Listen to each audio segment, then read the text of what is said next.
Sali Berisha është angazhuar në një tur takimesh në Europë më njëherë pas 11 majit, ditës kur u mbajtën zgjedhjet e përgjithshme parlamentare që regjistruan edhe rezultatin më të dobët për PD-n, me synim atë që e konsideron si denoncimin e farsës zgjedhore. Berisha ka përqendruar vëmendjen tek EPP, ku PD është antare dhe ka arritur që t'i miratohet një rezolut ku i pranohen kontestimet e tij lidhur me zgjedhjet parlamentare. Disa herë Kreu Demokrat ka përsëritur faktin se po ndjek të njëjtën strategji sipas zgjedhjeve të 2001-shit, kohë kur humbi pothuajse në të njëjtin rezultat, duke detyruar në atë kohë majorancën që drejtoi nga Fatos Nano që të mos shmangte opozitën nga miratimi i drejtuesve të disa institucioneve që në atë kohë miratoheshin me 2/3 e votave ose 84 deputet, dhe po kështu, forma të tilla si ajo zgjedhore realizoheshin përmes komisioneve bipartizane. Pra me pak fjalë në atë kohë, Berisha fitoi marrëveshjen e 2002-shit me Fatos Nanon, por pa harruar faktin se në atë kohë, në radhët e socialistëve kishin nisur edhe krisjet e përplasjet e para, që pothuajse 18 muaj më pas çuan në çarjen e PS-s dhe krijimin e një partie nga Ilir Meta.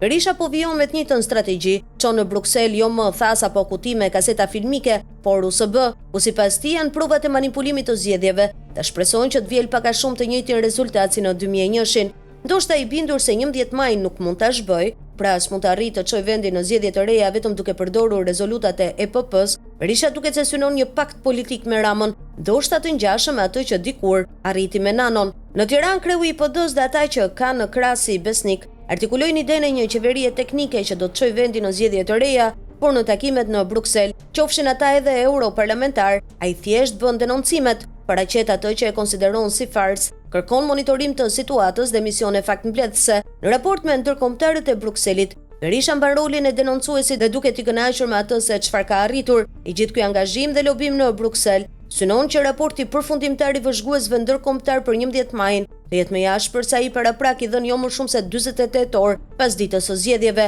Përpara janë muajt e verës dhe në rastin më të mirë, gjatë vjeshtës në Shqipëri, mund të vijë një delegacion apo mision faktmbledhës nga Parlamenti Evropian, pasi me shumë gjasa do të jenë në pranverën e 2026-s, duke patur parasysh se ka çështje shumë të rëndësishme që bëhe po përballet te kreu i demokratëve, duket se e ka të qartë apo e ka përgatitur me kujdes skemën. Si lojtar i vjetër politik me një peshë absolutisht të madhe në të gjithë zhvillimet në vend, Berisha maksimumi që mund të marrë nga aleatët në Europë është që ata t'i ushtrojnë presionin Edi Ramës të mos përdor fuqinë e 83 mandateve, pa përfshirë këtu 3 votat e gatshme të PSD-s së Tom Doshit për të miratuar kryesisht ndryshime në kode, qofshin ato zgjedhore, penale, civile, por edhe për ndryshime të tjera që kërkojnë shumicë të cilësuar, pa patur një konsensus nga opozita. Në kushtet kur ka një proces gjyqësor në GKK, me akuza konkrete nga SPAK, kur nuk po arrin të çajë me administratën e SBA për të hequr non gratan, edhe pse ka angazhuar ndër ekipet lobuese më të forta, Berisha do të ishte i kënaqur që të ishte aty në tryezën politike të vendimarrjes,